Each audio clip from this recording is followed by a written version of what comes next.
Welcome to Profiling Evil Podcast. Tonight I'm with Sergeant Houston Gass. Houston's been a police officer since 1999, beginning his career working in the Corrections Department with the Texas Department of Criminal Justice. In 2011, he was promoted to sergeant, and his life changed dramatically on January 6, 2015, as he responded to a domestic violence case. Sergeant Gass was shot in the face at point-blank range with a shotgun blast, but this warrior would not give up, and today we're going to hear his story of grit and survival.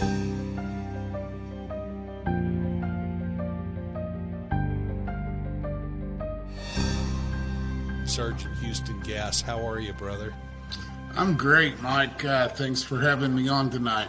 Oh, it's just an honor for me. You know, Profiling Evil was set up to do a couple of things: look at cold cases and unsolved cases and try to bring a little bit of life back into cases that have gone cold. But number two, and I think more importantly, is help rehumanize law enforcement officers who are out on the street today.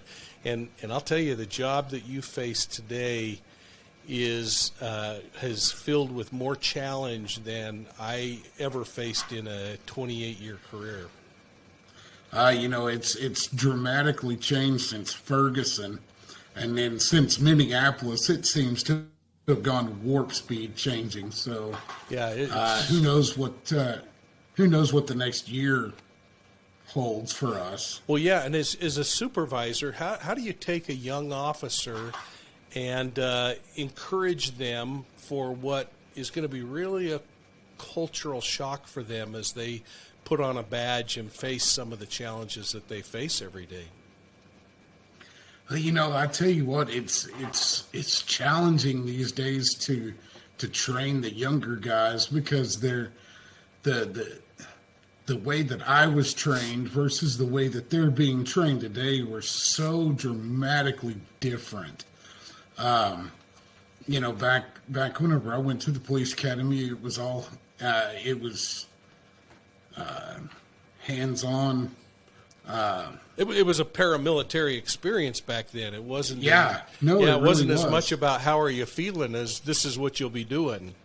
Yeah, exactly. Back whenever I was in the academy, man, we fought real fights against each other, against other officers that played the bad guy, and they wore us out, and they absolutely took us to the limit. Yeah. So, well, and I would think that some of that, along with that natural grit that you had growing up, is what helped you on that fateful day in 2015. And before we jump into that, I just wanted to talk about one really amazing picture that I need to know the answer about, and that's a picture of a young boy in a police officer uniform with another Yes. man. What is that all about? I tell you what, man, whenever I was, I guess I was just about 3 years old, my dad worked for Potter County Sheriff's Office here in Texas, and a good friend of his had a little deputy's outfit made for me, and we took our picture together, and I'm still, the cool thing is the revolver that I had on my hip that day, I still have that. And that was my dad's original duty weapon. And, I kind of cherish that. And I think that's what started it for me, I guess, wanting to be a cop. Did your father retire from law enforcement? Yes, sir. He spent 40 years from 1965 to 2005. Holy cow. And was he alive when you were shot? No, sir, he wasn't. He had passed away in 2014. He passed away January 20th of 2014, and I got shot January 6th of 2015. So just about a year prior to that is whenever he passed away. Wow. Well, I've often thought, and I remind myself often whenever I need to have counsel from those that preceded me in life, I kind of go into my mind and I think about what they would say and how they would tell me to pull up my bootstraps and when they would put me back on target, and I'm assuming that you had those same experiences throughout your life, and probably even as you were recovering after being shot. I tell you what, man, I did. After I got shot, if there was ever a time that I really wanted my dad around, it would have been right then and there. But unfortunately, I wasn't. But God had blessed me with another man named Rick Pearson, who really, he stood in the gap, if you will, taking over as my dad at that point in time. But Rick had also had his own near-death experience some 20 plus years before I did. He was an oil field hand, and a rig exploded that he was on, and nearly killed him. And so he kind of, our situations were different, but the outcome was the same, man. We both ended up really screwed up, man, from really close injuries, and he got it, and he just knew what it was all about. Well, Houston, take me back to that January day. If I remember right, you weren't even scheduled to work, were you? No, I wasn't even supposed to come into work till 3:00 that afternoon. It's funny. Pampa Police Department, it's a small department of about 32, 33 sworn officers, and, well over half of that is patrol. Well, in patrol at the time, man, we were 5 officers short, I think, so we were short nearly one entire shift. Everybody was going away for other better paying jobs and something with less stress, more family time, I guess. Who really wants that, right? Yeah, there you go. I was scheduled to go to work at 3:00 that day because and the day shift sergeant called me about 9:30 that morning, told me he needed another officer to come in because day shift was just getting hammered. And so I couldn't get a hold of anybody else because we were working mandatory 12-hour shifts, 6-day weeks, because we were so short-handed. And whenever he called me up, I couldn't get a hold of anybody else. I guess the guys on my shift, whenever I tried to call them, man, they were probably not today's Satan, as they always do with the sergeants, So I went in, and it's funny how your gut just kind of tells you something, man. Because it's never you that gets to pick the moment. It's the moment that picks you, I guess. Yeah. And what day of the week was it? It was a Tuesday. A Tuesday, and you couldn't find anybody to cover, and you step up because you're the commander of that group. Mm-hmm. You're going in, but something in your gut is saying today's not going to be like any other day. Yeah. Thankfully in my career, I can tell you that I've never had to shoot another human being, and that's kind of what I was thinking.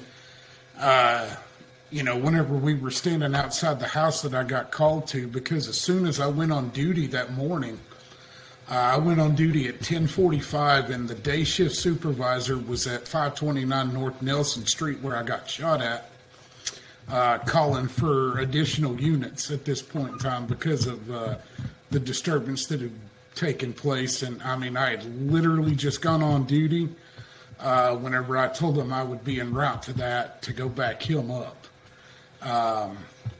And whenever I got there on scene, I started talking to other people. He was standing at the door trying to talk to the guy, trying to get the guy to come out. Whenever we got up there to the door and decided, we gathered the information that the guy we were looking for was a guy named Ryan Kelly. I went up, gave him that information. We started talking back and forth, and of course, we were unsuccessful. And at that point in time, man, we finally had a perimeter set. But we'd patrol, the only patrol unit that we had available had also just gotten a call of a suspicious person walking a block over that they thought was carrying a weapon. So we decided to go ahead and kick the door and go in to make sure it wasn't him. And it wasn't. You know, whenever we went into the house, I mean, it's odd because I was standing outside the house, and I'll be the first one to tell you that I was scared, okay? Yeah. But I wasn't afraid. And to me, there's a big difference between being scared and being afraid. And, you know, slowed down my breathing and decided, okay, this is what we got to do. So we went in, and I had a detective directly to the right of me. The day shift patrol sergeant was to my left, and my lieutenant was right in front of him whenever we kicked the door and went in. That whole time that we're sitting there outside this house, I've just got this really bad gut feeling that something bad's fixing to happen. Yeah, and let me just ask you something, Houston.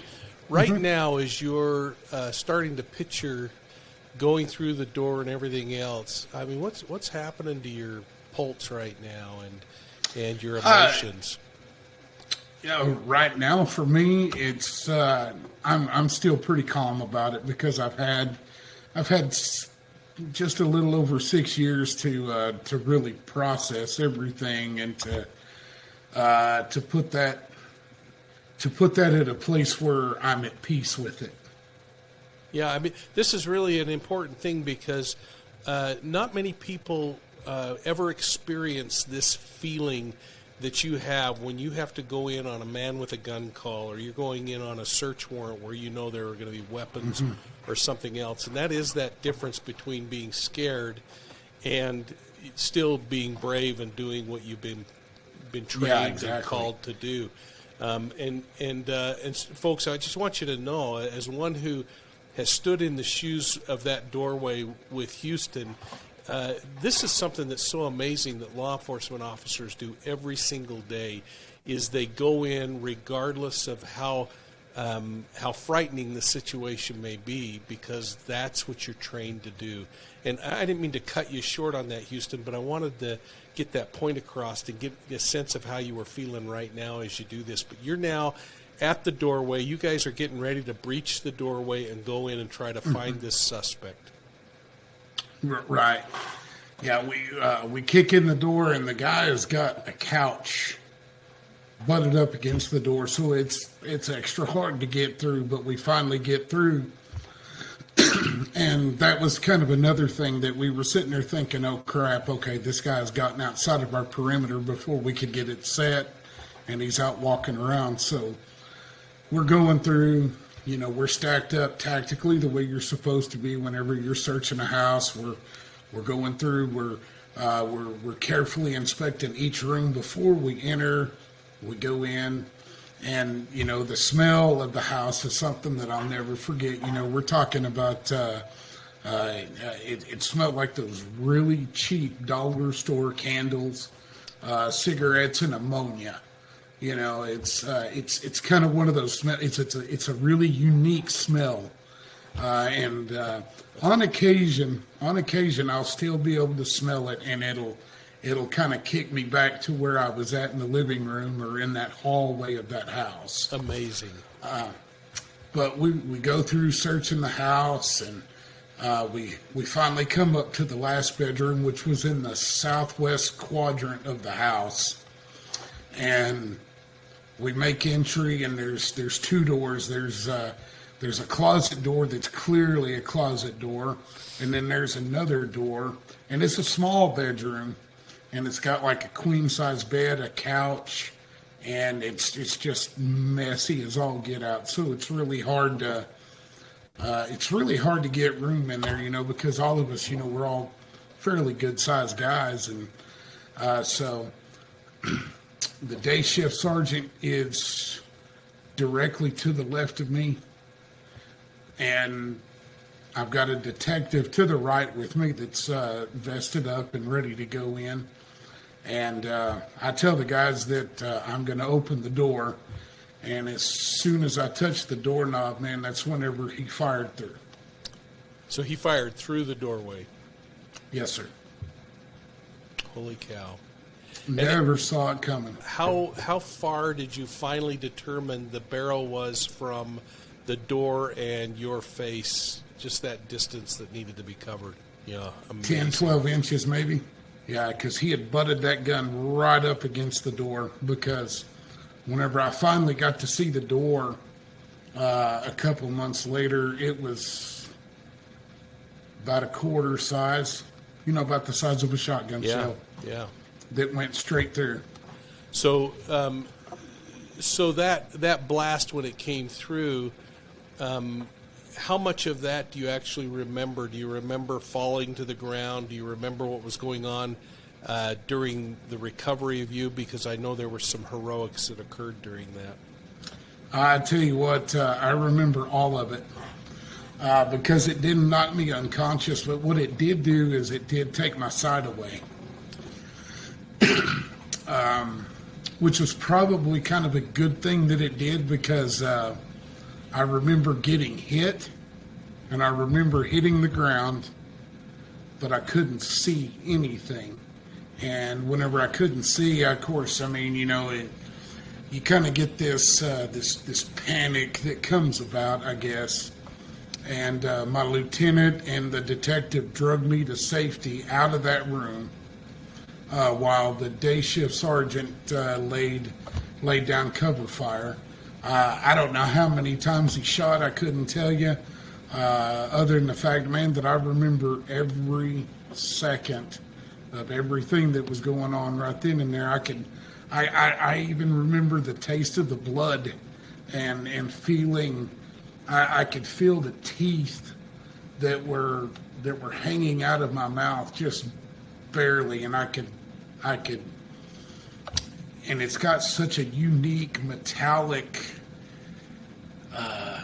gunpowdery flavor. I don't know how to describe it. Well, and anyone who's been to the range and shot and smelled gunpowder and, of course, that lead, yeah, that's really interesting.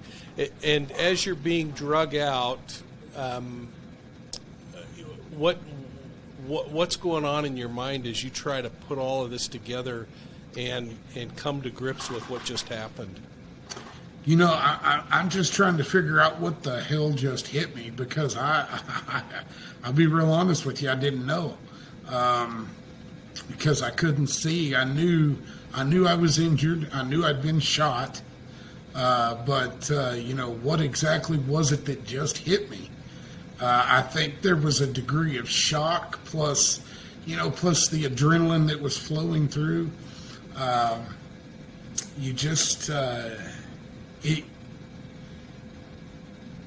It wasn't particularly painful, but it was just weird. I can certainly attest to the fact, man, that shotgun shells, they need to add a little bit of salt, maybe some pepper, to make it taste a little better.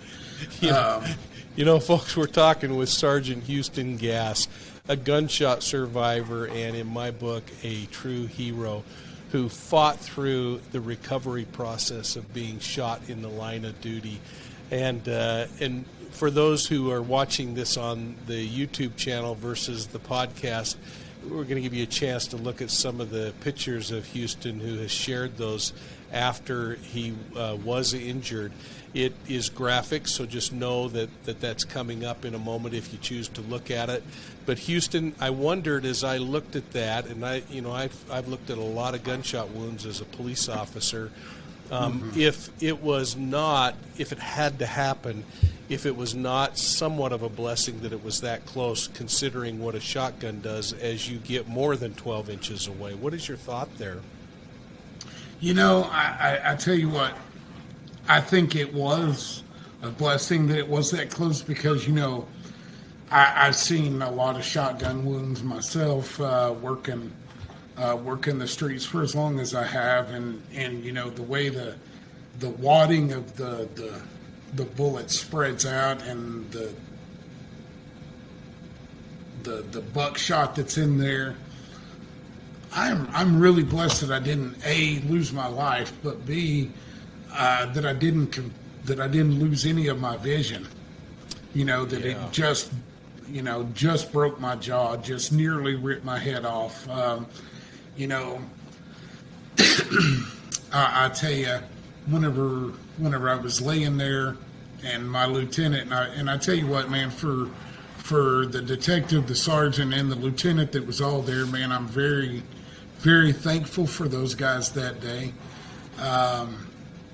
because they saved my life, and I'll never be able to repay them for that.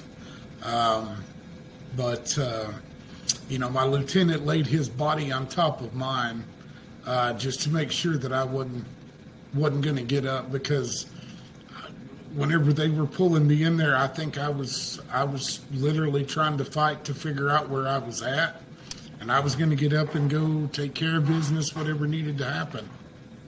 What did happen to the suspect in that case? Was he hit by that return fire? Yes, but not for a couple hours. They ended up calling in the Amarillo Police Department SWAT team to take over, because they're a bigger department. They're more readily equipped for things like this, and what was cool about it that day is they were out at the Potter County firing range training, which put them about another 25 minutes or so closer to Pampa, where I was at.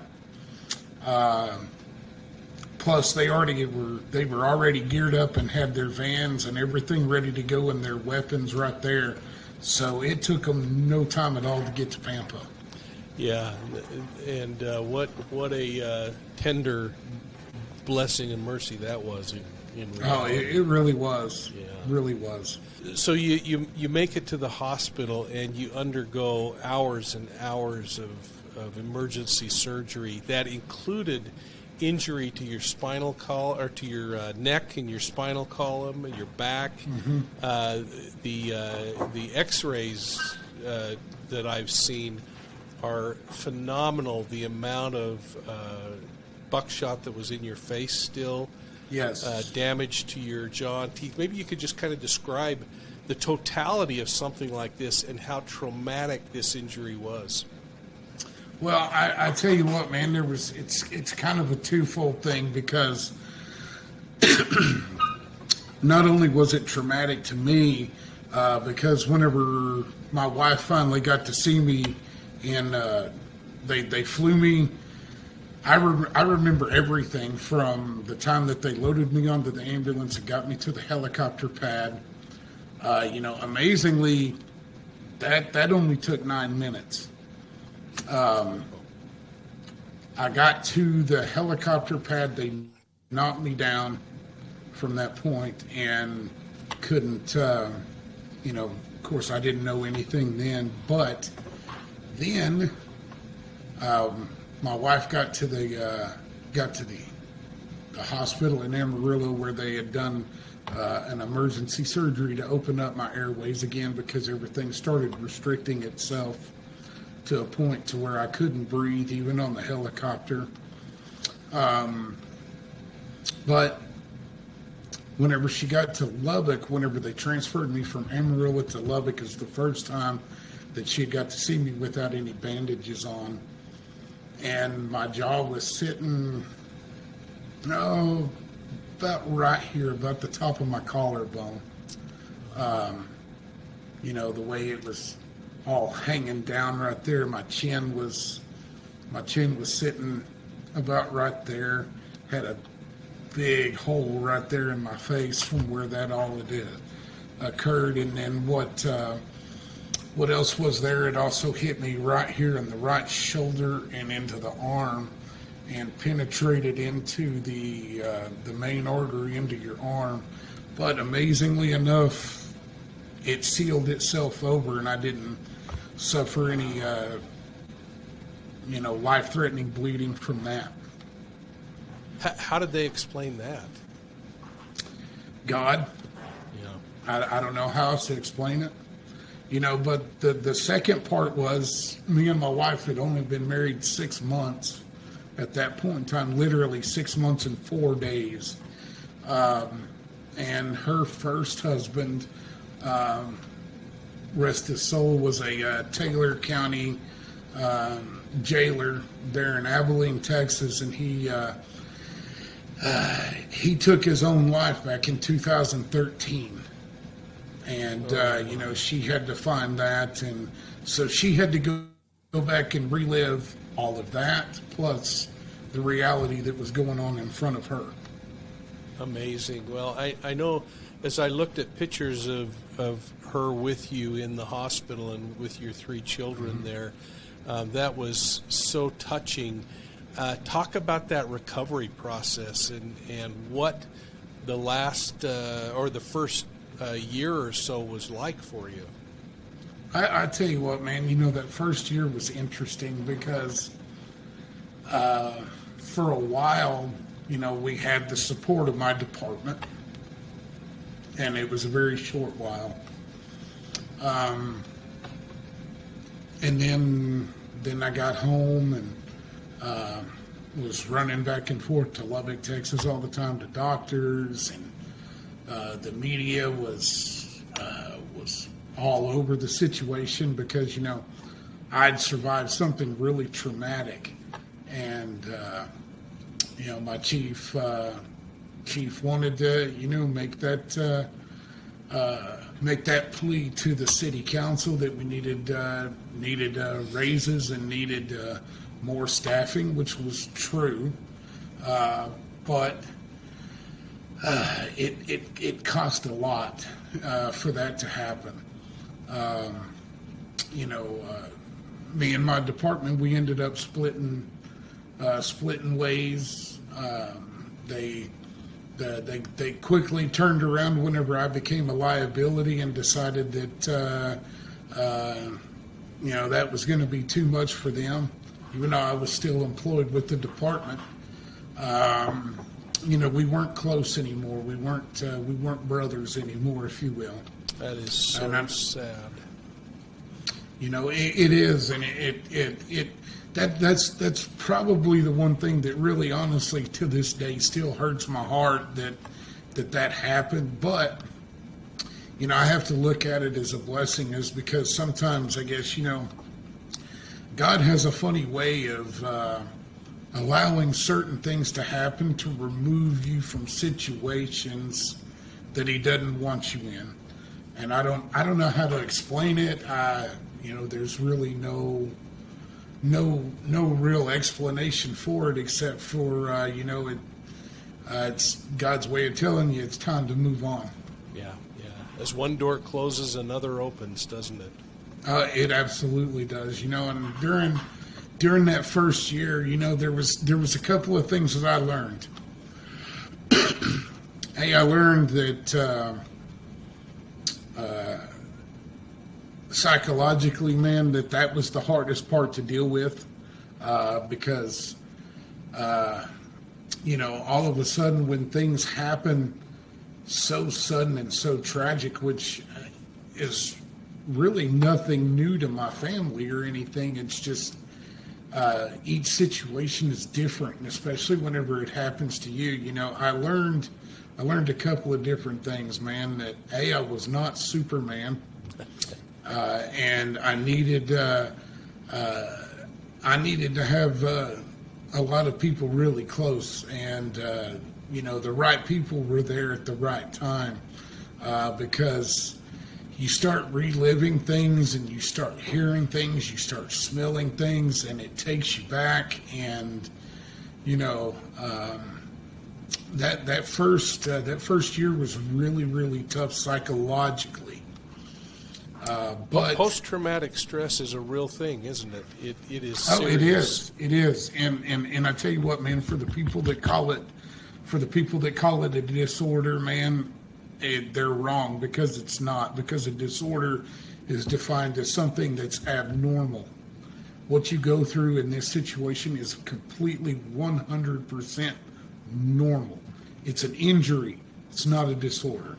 Yeah. You know, I found it interesting, too, that as you talked through that, you had a community that really rallied around you. And police officers, when they go through an on-the-job injury and end up having to take time off, they don't live at the same salary level they were living before, which is pathetic in and of itself. But it's reduced down to a medical retirement level, and you still have bills to pay. But you had an amazing community. Oh, no, I tell you what, man, Pampa, Texas, and the entire Texas Panhandle really came together for my family and helped us out in a huge time of need, because all of a sudden, you know, I mean, literally I went from 1 second having a complete full paycheck to taking a 30% pay cut. And really, if you consider all the overtime and the extra jobs and stuff that we as cops work, more than that. because, you know, they pay us in peanuts. You know, by the time you consider that, man, it's really a 50% pay cut. You know, we're not living extravagant lives or anything like that, but, you know, you work for every dime, and you try to provide extra for the family, and you try to do the right thing for them. And then next thing you know, man, it's kind of like you're being punished for doing the right thing. You know what I'm saying? Yeah, well, I was so thrilled to hear how that community came around you. And folks, if you're wondering, I'm talking to Sergeant Houston Gass. Houston is a survivor of a gunshot wound in the line of duty, and has turned around a thought process that is blessing the lives of police officers today who are involved in similar kinds of situations. But Houston, I'm going to throw just one scenario to you and ask you to talk about that, and that is, as I think about this community, is tell me how you feel about the Girl Scouts. I love the Girl Scouts, man. Those sweet, innocent girls did so much, you know, because in January of every year, as we know, man, they are your local crack dealers. They're selling they're selling the thin mint cookies and the little coconut chocolate things, man, that I swear the main ingredient is crack. It's got to be. And they decided, man, the Samoas. You cannot walk away from the Samoas. No, you certainly can't, man. This troop of girls decided that they wanted to earn their community service merit badge, and it took them, you know, several months, and I got surprised with it one day by getting a call from their troop leader asking me to come to their meeting, and so we did. And whenever we got to the meeting, man, it surprised me even more. But these little girls presented my family with a check for $1,000. Oh, and that's a lot of cookies, guys. That's a lot of cookies. And at first, I tell you what, man, I looked at the troop leader and I told her, I said, I can't accept this. I said, there is no way in the world I can do this, because these girls, they need to go to camp. They need to they need to put that money aside for what's going on inside the den. And she looked at me and she goes, okay, that's fine, but you tell those to those little girls. And the little girls, I tell you what, man, they had such looks of joy that they had actually just done something really great for somebody that they knew it would help. And you know what? Those little girls, I tell you what, man, I'm so thankful for. But what they don't know necessarily is, for what they did, I funneled that back and got some other people to give them over and above what they gave to me, because they needed to go to camp. That was important. And, and I felt that was more important than me. And, the needs that I had at the time, because, they just worked so hard for it, and they were so proud, and they got to earn their community service merit badge for that. And that's a really big accomplishment for those girls to get to do that. Oh, you're not a kid, and I know, Houston, that you're a man of faith, but sometimes in order for blessings to fall on the shoulders of people like a pack of Girl Scouts, it requires some humility, and sometimes the person who's always giving needs to be the one who's receiving from time to time, and that helps them as well. And what an amazing thing. But you were incredibly blessed, and they were incredibly blessed because of your graciousness in that. I want to move forward a little bit and just ask you what it was like to return to work that first day when you were fully back to work, and then maybe what it was like to respond to the first DV case, domestic violence case, after. Well, I tell you what, it took me exactly 27 months and 19 days to return to work because of all the surgeries. During that time, I'd had 18 surgeries in that 27 months, so we're talking nearly one a month.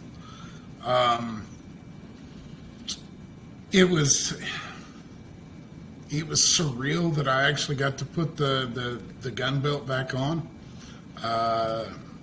and pin a badge on again. I was excited because I'd accepted a job as a chief of police in a small town about 40 minutes away, because unfortunately things were not going to work out between me and Pampa Police Department anymore. As much as my heart wanted it to, the reality was it just wasn't going to happen. Yeah.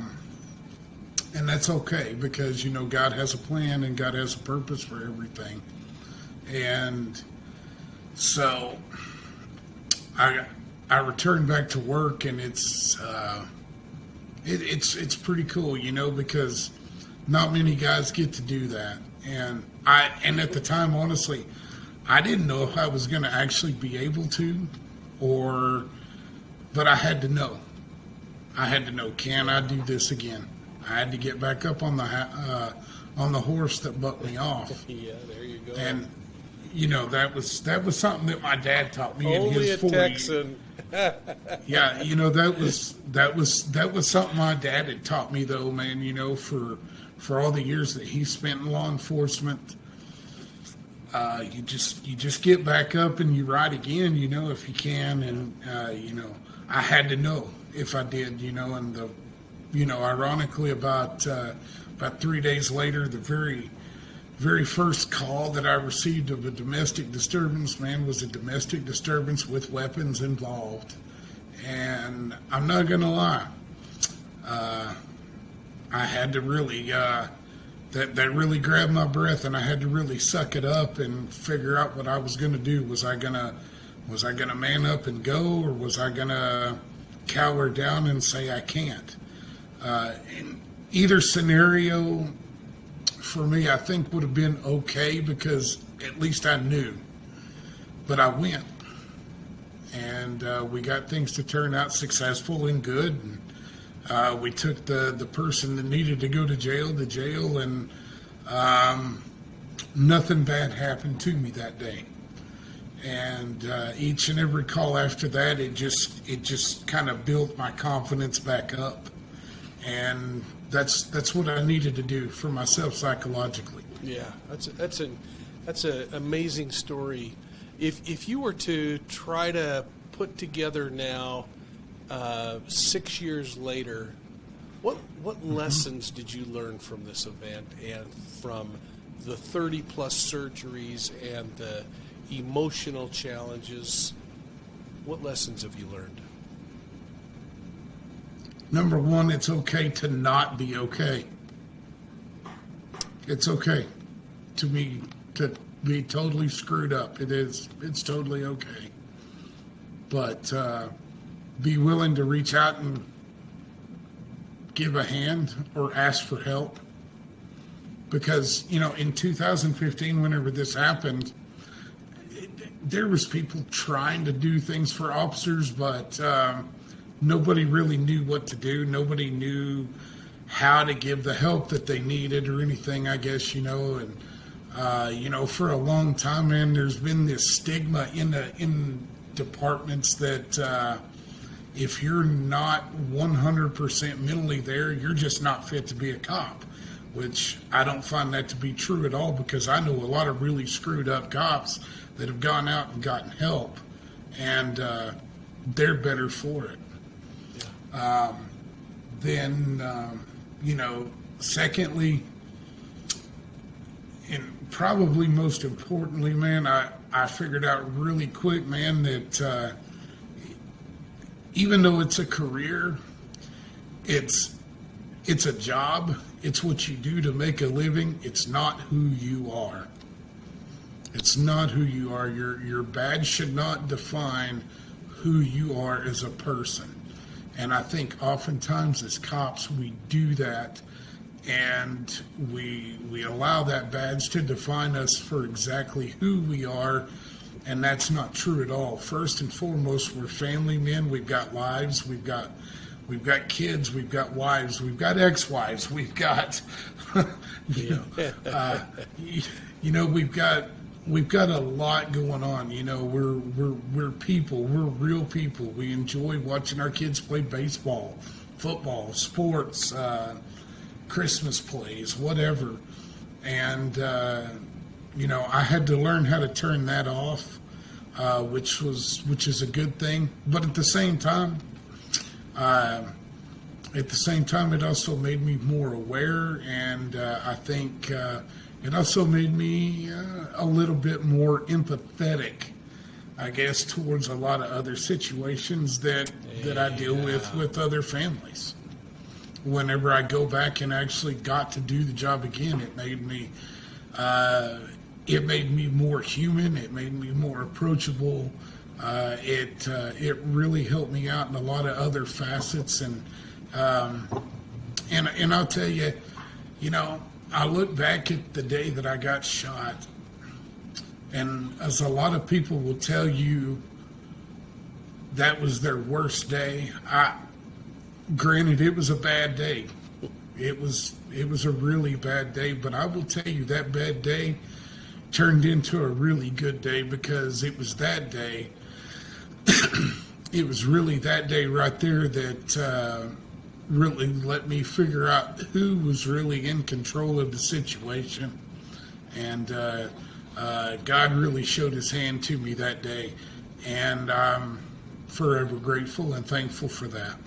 Well, you have also had, through that experience, an opportunity to start paying forward. And when police officers are involved and victimized as you were in a shooting or in any kind of a law enforcement injury, you're one of the first to reach out and talk to them as part of a foundation.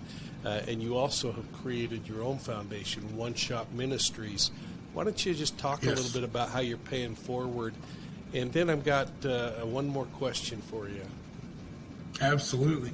I volunteered with the Wounded Blue, which is an organization that reaches out to first responders everywhere, not just police officers, as it would make it sound, because we're all uniquely screwed up in various different ways because of the things that we see.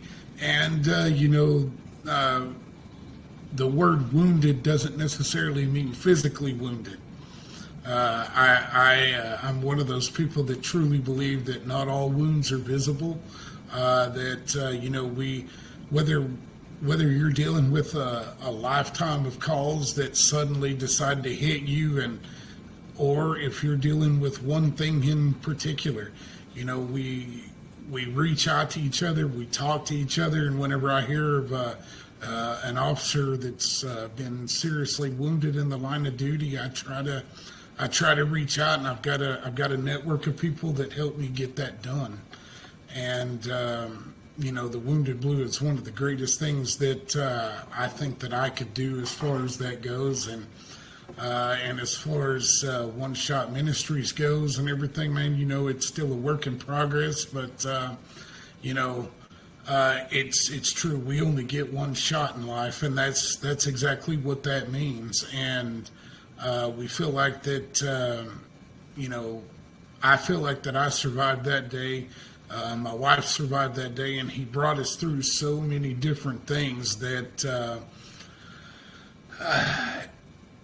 it would be wrong of us to not pay that forward, if you will. Yeah, I agree. Well, thank you for what you do in that regard, and the entire foundation that works for police officers who are going through that painful point in time that you know so well. Houston, the question I want to end with, and first leave you with my appreciation and my love, you're a brother, is people ask me all the time how they can approach a police officer on the street and just say thanks today, because for some reason they're still a little intimidated to walk up to an officer and thank him. What kind of advice would you have for them? Number one, don't go into the grocery store or the convenience store where we're at and say, I didn't do it. No, seriously, that's just it. Just say thank you. I know we look intimidating in our uniforms, and we've got a lot going on in our minds, and we are very hyper aware people. We're jumpy by nature, but if you just call to us, hey, officer, thank you. You would be surprised how much that makes our day. I'm blessed to live and work in a community now to where that happens a lot. But I've got a lot of friends that work in other places around the country, California, Minneapolis, Chicago, wherever, and that doesn't happen. And for those guys that are in those places, I tell you what, man, you're doing a great job holding the line. And for the citizens that are up there that want to pay it forward and just thank these guys, that's all you got to do is just say thank you. Maybe if you see one at a local restaurant or something like that,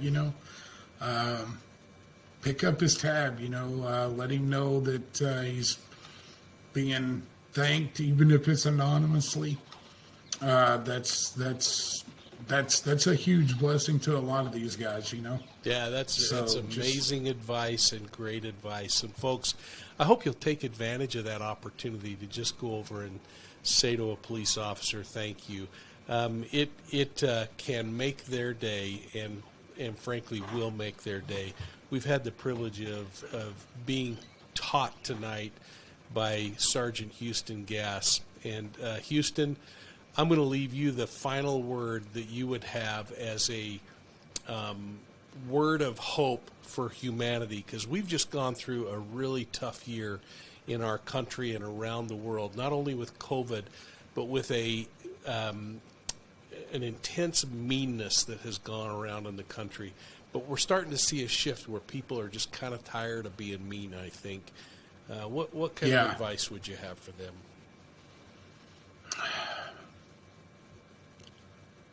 The day that I got shot, my pastor came into my room and I asked him to read one particular verse to me, and it was Exodus 14:14, and it says, "The Lord will fight for you. You need only be quiet."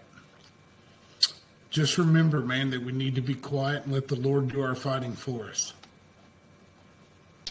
With that, I want to say thanks. And folks, I hope that you'll all take time to really think about that last moment of counsel from Sergeant Houston Gass. And from all of us at Profiling Evil, thanks so much for listening, and we'll see you at the next crime scene. Thanks for listening to the Profiling Evil podcast. If you enjoyed the show, don't forget to rate us and review us wherever you get your podcasts. And please, don't forget to go to our YouTube channel where you can watch some of the hundreds of videos we've created. Now, if you're looking for a great crime story, check out my new book, Deceived, an investigative memoir of the Zion Society cult. You can find it at profilingevil.com. While you're there, you can also sign up for our elite newsletter, the B.O.L.O. I'm Mike King, and thanks for listening.